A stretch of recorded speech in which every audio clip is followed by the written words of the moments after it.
మేనిఫెస్టోలో ఇచ్చిన హామీలను అమలు చేస్తామన్నారు డిప్యూటీ సీఎం భట్టి విక్రమార్క.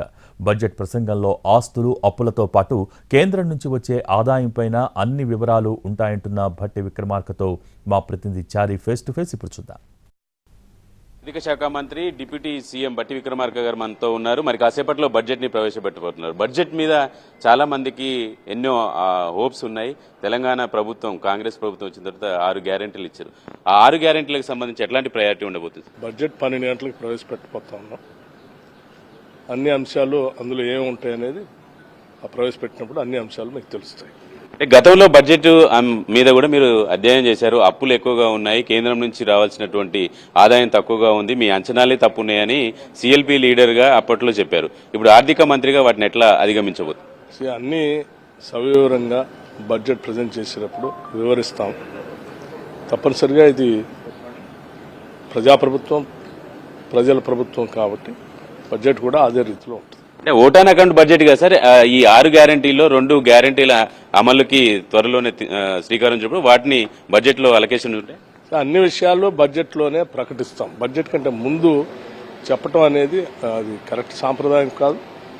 అన్ని విషయాలు బడ్జెట్ లో పొందుపరిచి 12 గంటలకు మీరు ఎదురు చూస్తామన్న ప్రజలంతా తప్పనిసరిగా అట్లా స్పష్టంగా చెప్తాం. రైట్. బడ్జెట్ లో ప్రజా బడ్జెట్ ఉంటుంది. దీనికి ఏవైతే అంశాలని చెప్పామో ఆ అంశాలన్నింటినీ కూడా బడ్జెట్ లో పొందుపరుస్తామని చెప్తున్నారు. ప్రస్తుతం ప్రజాభవన్ నుంచి డిప్యూటీ సీఎం ప్రస్తుతం ఈ రోజు బడ్జెట్ ప్రవేశపెట్టబోతున్నటువంటి భట్టి విక్రమార్క గారు బయలుదేరారు. మరి కాసేపట్లోనే అసెంబ్లీలో కేబినెట్ సమావేశం ప్రారంభం కాబోతుంది. ఈ కేబినెట్ సమావేశం తర్వాత 12 గంటలకి అసెంబ్లీలో బడ్జెట్ ప్రవేశపెట్టబోతున్నారు.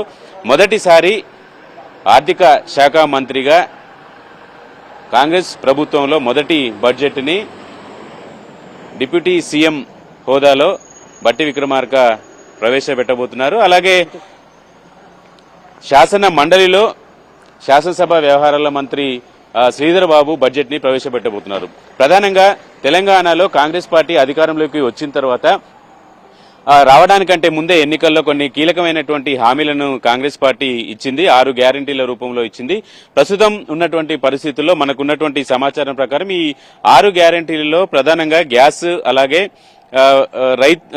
200 యూనిట్ల వరకు విద్యుత్తు ఉచితంగా ఇచ్చేటువంటి పథకాలన్నిటికీ పూర్తి స్థాయిలో బడ్జెట్ ని కేటాయించేటువంటి అవకాశం ఉంది. ఎందుకంటే త్వరలోనే పార్లమెంట్ ఎన్నికలకు సంబంధించినటువంటి షెడ్యూల్ కూడా వచ్చేటువంటి అవకాశం ఉంటుంది. కాబట్టి ఆ షెడ్యూల్ కంటే ముందే ఈ 2 పథకాలని లాంచ్ చేయాలనేటువంటి ఆలోచనతో ప్రభుత్వం ఉంది. దానికి అనుగుణంగానే బడ్జెట్ లో కేటాయింపులు ఉన్నట్టు తెలుస్తుంది. మనకున్నటువంటి సమాచారం ప్రకారం సుమారు 3 లక్షల కోట్ల బడ్జెట్ ని అంచనా ఉంటుంది అనేది ఒక అంచనా మాత్రం. అలాగే గతంలో సిఎల్పి నాయకుడిగా ఉన్నటువంటి భట్టి విక్రమార్కనే ఈసారి బడ్జెట్ పెడుతున్నటువంటి నేపథ్యంలో కేంద్రం నుంచి రావాల్సినటువంటి నిధులు కావచ్చు, కేంద్ర ఉద్యోగులకు ఇచ్చేటువంటి జీతాలు కావచ్చు, కొత్తగా ఉద్యోగాల నియామకాలకి సంబంధించినటువంటి ప్రకటన కూడా చేసినటువంటి నేపథ్యంలో వాటి అంచనాలను ఎలా తీసుకుంటారు అనేటువంటి అంశాలన్నిటి చుట్టూ కూడా ఈ బడ్జెట్ ఉంటుందనేది ఒక చర్చ అయితే ప్రస్తుతం జరుగుతుంది. కాంగ్రెస్ పార్టీ ఇచ్చినటువంటి 6 గ్యారెంటీలలో అమలుకు సంబంధించినటువంటి బడ్జెట్ లో ఎలాంటి అలొకేషన్స్ ఉండబోతాయి అనేది కూడా చూడాల్సినటువంటి అవసరం అయితే ఉంది. రాష్ట్రంలో ఉన్నటువంటి ప్రస్తుతం ఒకవైపు వైట్ పేపర్ ఇచ్చింది ఆర్థిక శాఖ మీద, పూర్తి స్థాయిలో ఖజానా ఖాళీగా ఉందని చెప్పినటువంటి నేపథ్యం 6 లక్షల కోట్ల అప్పులున్నాయని చెప్పారు. వీటన్నింటినీ అధిగమిస్తూ బడ్జెట్ ని ఎలాంటి కూర్పులు చేశారు అనేది కూడా చూడాల్సి ఉంటుంది. 12 గంటలకి deputy CM Bhatti Vikramarka presentation చేయబోతున్నారు ఆర్థిక శాఖ మంత్రి హోదాలో బడ్జెట్ ని. అలాగే అప్పులను తీర్చడంతో పాటు 6 గ్యారెంటీలకు సంబంధించినటువంటి అంశాన్ని ఎలా ఇంప్లిమెంట్ చేయబోతున్నారు అనేది కూడా చూడాల్సి ఉంటుంది.